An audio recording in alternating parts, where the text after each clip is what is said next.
Are you currently having a hardship and because of that, considering putting your home on the market as a short sale?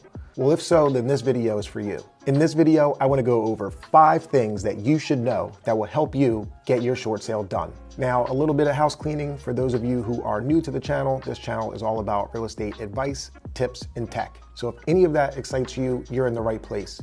So go ahead, consider subscribing. And if you find any value in this video, do me a favor, drop me a comment, like, and ring that bell so that you're notified of my future post. Tip number one. Tip number one is simply do not procrastinate. More than often, people have this ostrich effect where they think they're going to put their head in the sand, they're going to pick it up one day, and everything's going to be different. Everything's going to be fine. Well, I have news for you. It's not going to be. You need to take action by calling your servicer and letting them know that you have a hardship. The more time that goes by, the less options you have, making it that much more challenging for you to actually successfully sell your home. When reaching out to your servicer, let them know about your hardship. Talk to them about what the hardship is and determine whether or not that hardship is a temporary or a permanent hardship. And once you've determined what type of hardship you have, then you can also inquire about what different options the servicer may have for you. There are quite a few, including maybe a deed in lieu or even a modification of your current loan terms.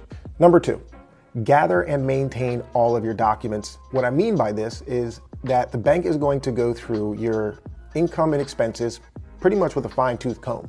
You're going to need to make sure that you are updating your pay stubs as they come in, and you're also going to have to update any expenses that you have or are going to have in the near future. What I suggest doing is writing them all down on a spreadsheet, separating your income, whether it be from a job, whether it be from disability, Social Security, anything along those lines, you're gonna wanna have on one side. And then on the other side, you wanna have a list of all of your expenses, whether it be weekly, monthly, or random expenses such as gas for your car. You will need these documents for the bank to make a decision. Again, they wanna make sure that you actually have a hardship and that you're not in position to actually pay the loan. Number 3, identify any defects that your home may have. Now, usually when you go to sell a home, you actually are trying to identify all of the positive things about the home. Now, we're not identifying the negative or the defects for the sake of marketing, but what we're doing is we're identifying these defects so that you can also let the bank know why your home may not sell for the dollar amount that they think it will, or why it may not sell for as much as your neighboring home. So if you have things in your home that are defective or need to be replaced, for example, if your carpets are completely shot, or if you have windows that are broken, or plumbing issues, jot these things down because at some point your servicer is going to send either an appraiser or a licensed realtor to help them determine what the property values are. And at that point, you can use that list and supply that to whoever that person may be so that they are accurately and properly pricing your home. Number 4 actually is about pricing your home accordingly. Now, this is where your realtor can help you. As I mentioned previously, you want to jot down any defects or known repairs that your property needs. When you're meeting with your realtor and conveying these things to them, you can then go through other comparable homes and determine what your home should sell for in its condition. Because when you do a short sale, the bank is also looking at you, the borrower, stating that I don't have the financial means to maintain this property and to keep up with my payments. Well, usually with a short sale, the sales are as is. The banks do not want to see the seller contribute towards the transaction because, again, you're telling the bank that you don't have the financial means.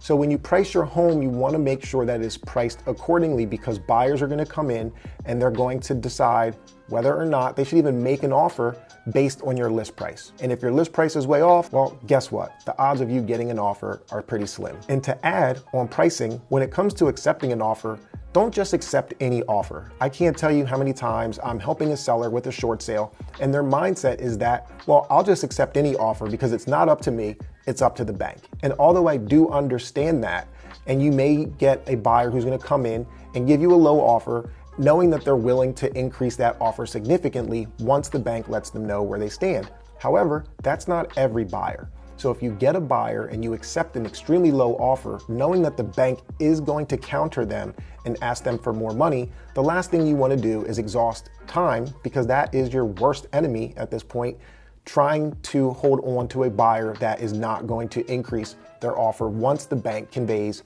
what they're looking for. So again, don't just give away the property. Although it may be painful, put your best foot forward and try to negotiate something that you think the bank would accept. Number 5, and this is probably my favorite, hire a professional. Not every realtor specializes in short sales. And in my experience, short sales have somewhat got a bad name for themselves. And I don't believe it's because of the process. Although it can be lengthy, I think it's because a lot of realtors are taking short sales without having the knowledge of actually getting the job done.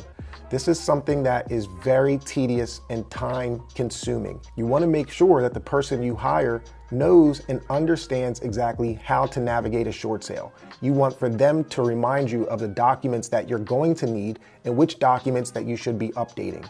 You also want a realtor who's knowledgeable and can walk through your property with you and help you identify some repairs that could be pointed out and help when it comes to getting the proper sale price agreed upon with your servicer. So hire a professional. That's one of the biggest takeaways in all of this. With that being said, I'm Chris Nelson with Genstone Realty, and I appreciate you tuning in for this episode of Just the Tip Tuesday. If there's anything that I can do to be of value to you, please don't hesitate to reach out. And with that being said, take care.